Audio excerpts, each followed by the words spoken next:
আসসালামু আলাইকুম। সবাই কেমন আছেন? আশা করি ভালো আছেন। আলহামদুলিল্লাহ আমিও ভালো আছি। আর আজকের ভিডিওটা হলো আমাদের ছাদ বাগানের ক্যান্ডারি গাছ নিয়ে।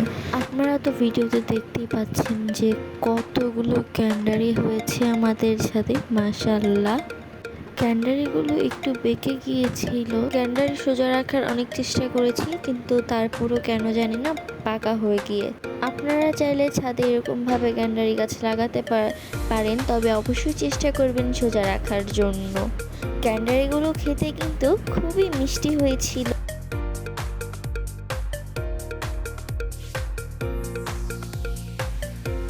গ্যান্ডারি গাছে যদি আপনারা নিয়মিত পানি না দেন, তাহলে হবে আপনাদের গ্যান্ডারিগুলো একদমই পানসা হয়ে যাবে, ফলে খেতে একটুও সুস্বাদু হবে না।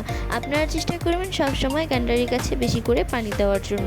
আর এখন খুবই গরম পড়ছে, আমি বলবো যে আপনারা সবাই গাছ লাগান, পরিবেশ বাঁচান। কারণ যত গাছ লাগাবেন তত বৃষ্টি হবে, তাই আমাদের দেশে যেহেতু এখন অনেক গরম পড়ছে, সো আপনারা সবাই গাছ লাগাবেন।